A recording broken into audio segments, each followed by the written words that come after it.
What's going on, Faceless Leaders? It's Eric Stark, and in this video I want to show you guys how to assign unwanted apartment buildings for fun, financing, and profit. Yes, it's true. What we are going to talk about today is likely going to be very boring to most, but I kind of want to point out some of the factors that are the big breakthroughs that you really need to grasp. Is that number one, this was an unwanted lead that we didn't have very much interest in purchasing this for ourselves. Number two, there was a bigger picture at stake rather than just having this just be another payday inside of our industry. And then third, the most important topic is knowing when you should be sacrificing a portion of, in this case, our payday in order for the big payday that we may not realize till, much further down the road. But there's some very interesting concepts, some very great dynamics that I want you guys to deeply understand. And what I'm asking you to do right now is to shut off your distractions. I promise not to take a lot of your time. I'm going to keep this under 30 minutes as long as I can speed through this thing relatively rapidly and not get sidetracked into too many rabbit holes. But shut off your distractions, grab your pen and paper, take some notes, ask the what ifs, try to figure out, how can you apply this to your business? How can I look at the current leads that we are not able to do anything with now and see if this applies? How can we reposition ourselves to have more of these opportunities in the future? And ultimately, we look forward to the feedback, the engagement, to the questions of you wanting to know how you can apply this into your same business. So we had actually found this deal through a relationship that we had with a gentleman who was previously buying properties from us. He is a local business owner. His office is right down the street from where our real estate office is. And we had met several years back by selling him a couple of properties that he had contacted us off of a bandit sign. He's very professional, very savvy, moves very quickly. He's not a guy that finagles at all, knows exactly what goal he's trying to accomplish, and gets in and gets to the root of that opportunity as quickly as he can. So he came to us first wanting to offer us the property to see if we had any interest in purchasing it. We looked at the deal, we analyzed it, walked around it, and determined that it wasn't anything that we were willing to jump on right away. We just had other opportunities we were focused on. It didn't really meet the income requirements that we were looking for.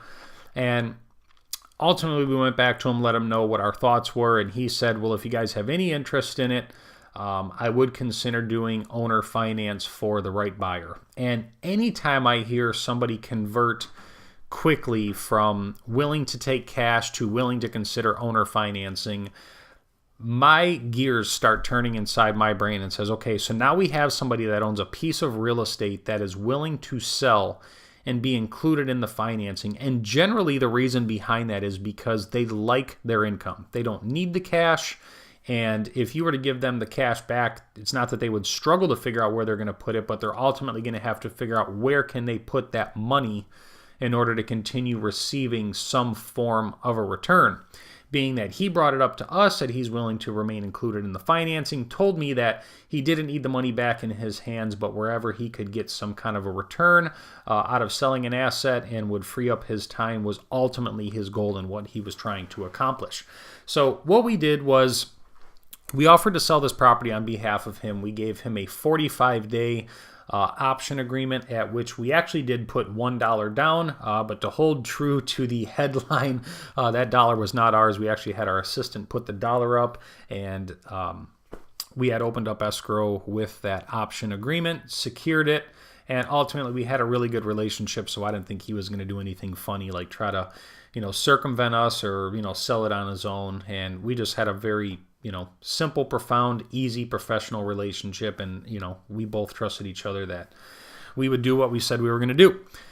So we ended up giving him an option agreement for $225,000 and then put an ad on Craigslist for $275,000. Now, the two screenshots that you guys are seeing here on the left side is the Craigslist ad, which it actually generated so much good results for us that we actually continuously market other apartment buildings, because it's not your typical ad that says, hey, look at me, I'm a 7-unit apartment building, my performance is blah, blah, blah. It actually just talks about the pure psychology of what a great deal looks like today.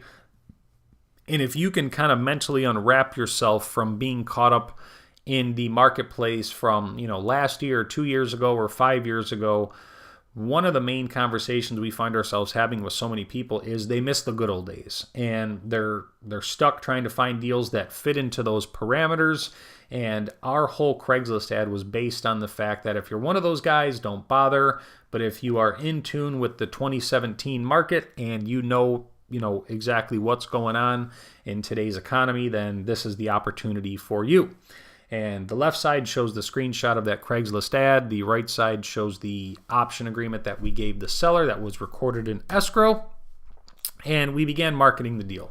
So eventually we sold it through the Craigslist ad. It was direct response. It generated 6 new apartment buyers.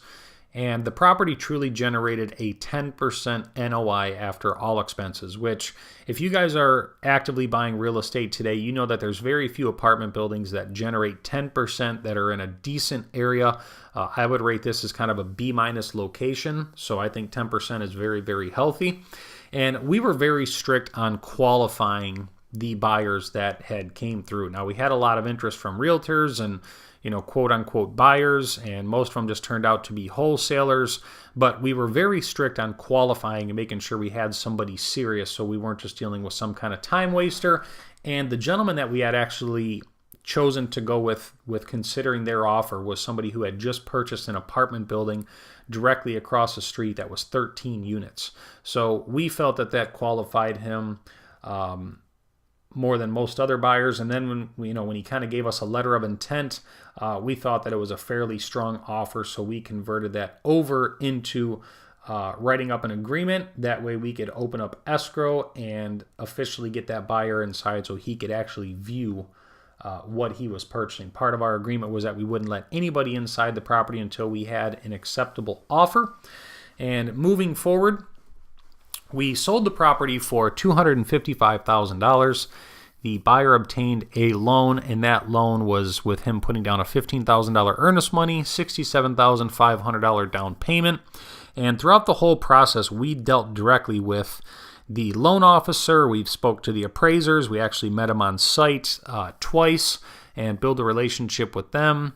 Always asking questions, trying to figure out how can we find out more about, how do these loan officers, these vice presidents, these buyers, the title company, the agents, how do these people, perceive these deals and determine value? Because it gives us a greater perspective and helps, our brains get unstuck from la la land at times when we see the new way that these financial institutions are adjusting to, deal with the changing market that we're in today. Now, keep in mind, we had this property on an option agreement for $225,000. We're getting ready to sell it for $255,000, and then, whoa, now we have to deal with, we have a bank loan that we have to try to figure out how are we going to make this thing work, because clearly no bank is going to allow us to make $30,000 for what they appear to be as sitting on the sidelines and not doing anything. So the buyer that had stepped forward was actually represented by a real estate agent that naturally wanted a commission, and rightfully in doing so, any buyer that closes that was represented by somebody, regardless of how much or how little they do, is entitled to some form of a commission for bringing that person forward. So she was asking for $7,650 to cover her 3% of the sale of the $255,000, which we agreed to. Then it came our time to figure out, how exactly do we present all these variables to the seller? So we've got a hard offer. The earnest money's been placed down. We've been communicating with the seller. We've got an option for $225,000. We're about to make $30,000 profit. This guy's going to have to pay the agent commission. He's going to have to pay the transaction costs. And ultimately, how the heck are we going to get paid $30,000 from a bank that we know is never going to authorize us? So nonetheless, we got a few variables that we need to figure out. How can we really make this work? And my whole brain during this whole process was focused on the big picture. And the big picture for us, the one thing that I want you guys to understand was, upon selling this property, the seller didn't need his proceeds back. He was actually more interested in putting that money on something that would continue to pay him a monthly income. He was, willing to finance this deal right here. So how can we roll this over? So, the buyer gets a great deal. The seller gets to, receive an income. We get to make a little bit of money. The agent gets paid their commission. The the bank does another loan. How can we really make this a win-win-win for everybody who's sitting at the table? So it took a little bit of creativity, and, the dynamics that I'm going to share with you right now that our eyes have been open to it, we've become acclimated to structuring these kind of deals. But this slide right here, the structuring the deal, is kind of where all this, loose matter in our brains needs to come together and formulate an actionable plan where, everything is ethical, everybody's still getting what they want, but it's still being pitched to people as if there's value in the process. And I would assume most of you listening, and I can tell you that a lot of my relationships that we deal with right now, many of them would have a tough time knowing we were making $30,000 on the sale of one of their properties. But, focusing on the bigger picture, how can we make this a win-win for everybody? And structuring this deal is what we felt and obviously proved to be the best deal for everybody and a win-win for everybody, because it's the route that we took and everybody was absolutely ecstatic with the results.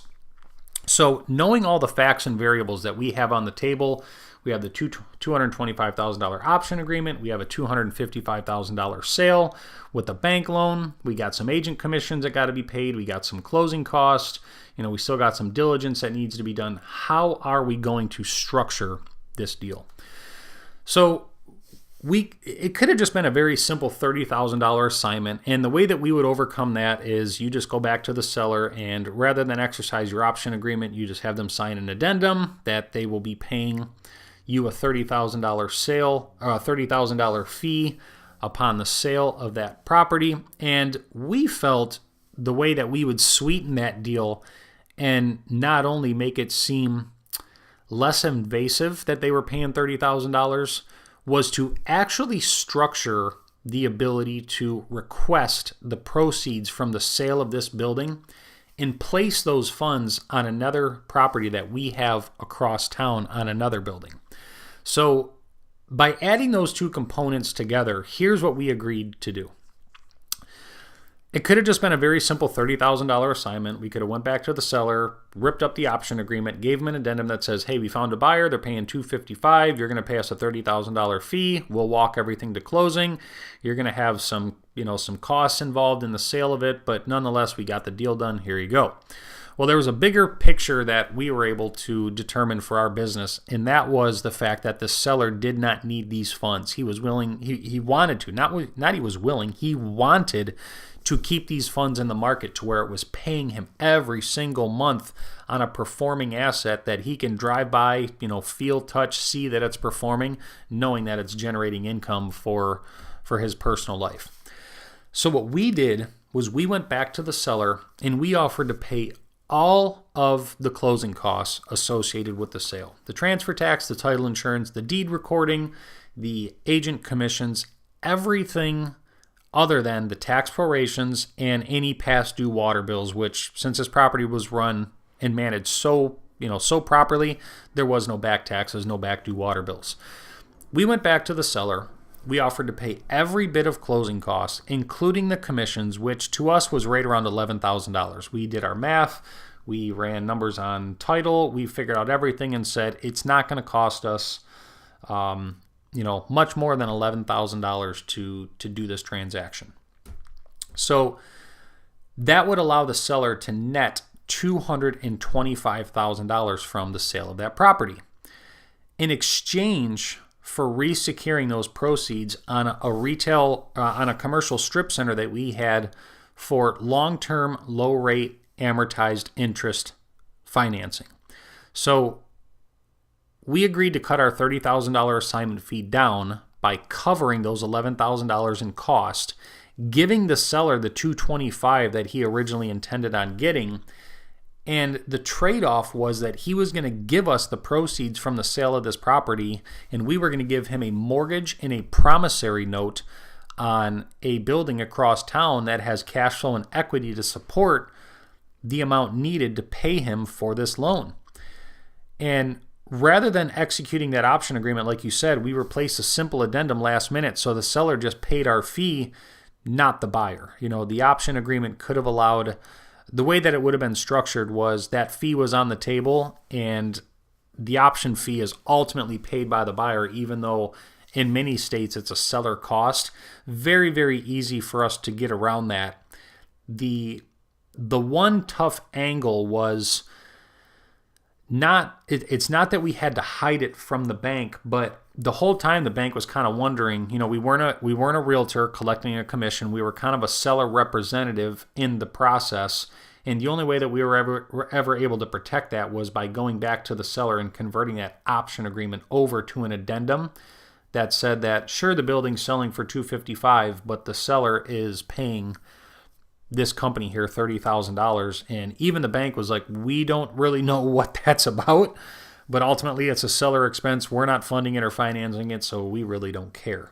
And that's what allowed this whole deal to go down in fine style, was the seller not caring. He got his number and he got his continual income, and we made a little bit of money off the process, and the bank was able to write a loan. So everybody was very, very thrilled with how this deal went down.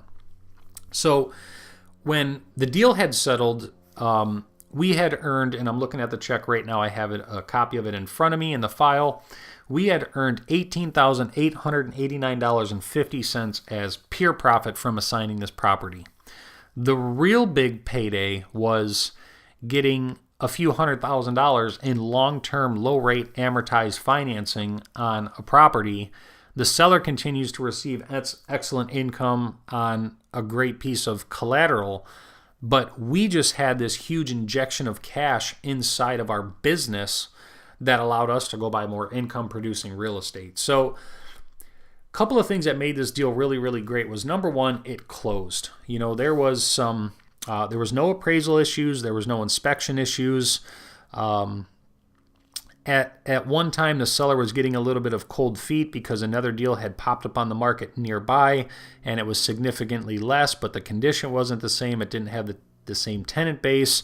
And if I wouldn't have gotten a little bit, I had to kind of be a stickler for a little bit, because if he didn't have such a high earnest money, I think he may have walked away. And I told him that, that earnest money is non-refundable other than for appraisals. The appraisal had passed, your inspection is complete. If you walk away from that, you're lucky you're not getting sued for a specific performance, but other than that, you are going to lose your $15,000 earnest money, and nonetheless, that's what got the deal to close. So I'm very grateful that the deal closed. Even though there was a couple hiccups throughout the process with that buyer, it was an incredible seller experience throughout the whole process. We kept him updated. We handled all the communication. He never had to show up to let inspectors in, city officials in, appraisers, never had to do any of that. We took care of the whole transaction. We built a very healthy list of apartment buyers in our community. I mean, even though we probably had more than 40 inquiries on this building, we were able to locate, 6 very healthy buyers that are in the market every day for other apartment buildings. And again, what that does is that keeps the door open where we can build relationships with those people over and over. And hopefully when the day comes when they get ready to sell their apartment, they come back to us and say, hey, we're ready to sell. We'll give you guys the first option. We can present them an opportunity like this. And if they don't care about the proceeds of the sale, we can show them exactly how we can park those on another piece of performing real estate and pay them, monthly interest on that money. So very, very beneficial to meet other players in the market, especially people who are doing big things like buying apartment buildings. I personally learned a lot of interesting procedures about the loan process. Now, we deal a lot with, we deal mostly in the cash industry, but we do deal with some financing when it comes to single family. But I really learned some interesting perspectives on just how brutal and scrutinous these banks can be, when they're requesting, very specific information. And it just really taught me a lot about the loan process. It allowed me to have a different perspective in looking at how, buyers, agents, and banks review deals. This was actually a foreign buyer who was from over in China somewhere, and just their diligence process it's a little bit different to how we do things here in America. So, we did have to walk them through, a few of the steps, a few of the processes, even getting them to reach out to the utility company. They thought that was something that we handled throughout the whole process. But nonetheless, we kept face. Everybody was happy. The seller never, even if there was something that potentially popped up last minute, we were able to to stifle it and keep everything on the up and up and get the deal closed. We made $18,000 in the process, which never is a bad thing. And then most importantly was a large cash injection into our business that allowed us to go buy more income producing real estate. And the fact that we had secured some long-term, low-rate, amortized private financing on one of our best properties just made this deal a win-win-win. And the big breakthrough for me came when we discovered a secret way to, virtually what we did is we created our own bank.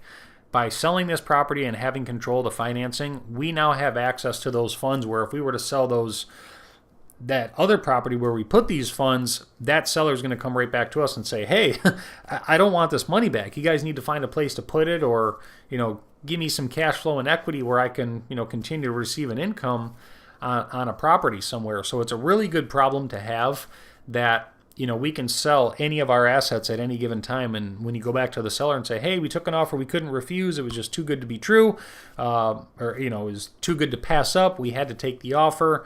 We have this situation, though, where, we told you we were going to pay you on your money for the next 5 years. What do you want us to do with it? Well, just go back and find another piece of real estate and, continue to pay me my money every month. It's a really good problem to have.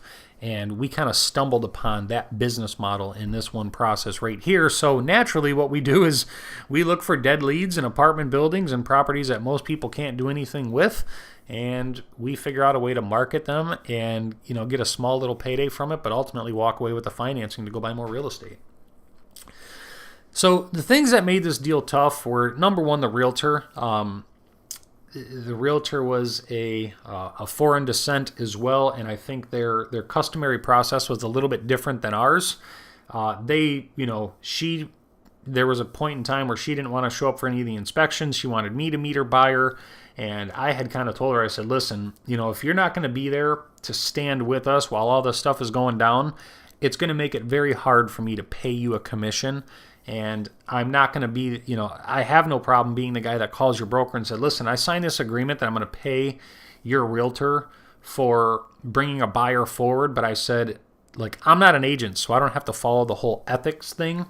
And while I always want to do what's ethical, I'll be damned if you're going to bring somebody forward. To me, it was a buyer lead. The deal still had to close. There was diligence that had to be done, calls that had to be made, processes that had to be undertaken. And if you bring a buyer lead forward to me and I have to meet with them to walk them through what this means, how do you do this, how do you respond to this, I'm managing the relationship and I don't feel you are due a commission, so I will stand for what I feel is right. So it was a little bit tough dealing with the realtor. It was definitely tough helping the buyer analyze their diligence because they just weren't used to how we do things here. There were some pretty ridiculous appraisal processes that were required. I think they had to go out to the property 5 times. They asked to see several of the units. They were asking for soil samples, traffic count, all these different things about what's going on. They wanted to know why the city had it zoned as a motel. I'm like, go to the city and ask them. They're the ones that are crazy with all their record accounts. We had a couple of loan challenges that mainly from the buyer's perspective, nothing that had to do with the property or the value situation. So from our perspective, the deal was solid. The value was there. The performance was great. The management was beautiful. It was the other team that didn't quite have their ducks in a row. And thankfully, we weren't willing to just sit back and take a passive approach and let the deal fall apart where, again, I don't know if that's tenacity. I don't know if that's just market understanding, deal structuring. I'm not sure exactly what it is, but collectively between, Steve, Karen, and myself, we were able to keep this deal together, keep the relationships happy, make sure the seller was happy throughout the whole process, and ultimately get the deal done. So what I learned from this deal is ultimately how to structure leads that we don't buy to control their financing. And I'll be honest, a lot of times I'm more excited because I find myself having more conversations with people who are just unrealistic. And the way that I leave it off is, I have no problem telling you that you're in la la land. However, if I can ever get your number, if I can get the number that you want for your property, will you give the financing over from the proceeds of that sale? And that becomes part of our option agreement, is that if I can get you $200,000 when the market's only calling for $180,000, not only are we going to get a little bit of a payday out of that somewhere, somehow, usually it's going to come in the form of us getting financing on your property. But I'm looking for these opportunities, and every conversation that I'm having with people today is, if you're in la la land, but we can somehow get you that magic number, we want the financing for the long term to buy more real estate.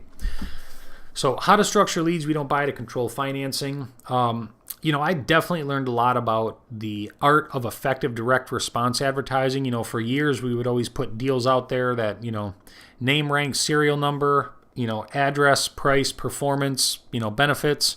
And this deal was totally different than most other ads that we do that generate buyer responses.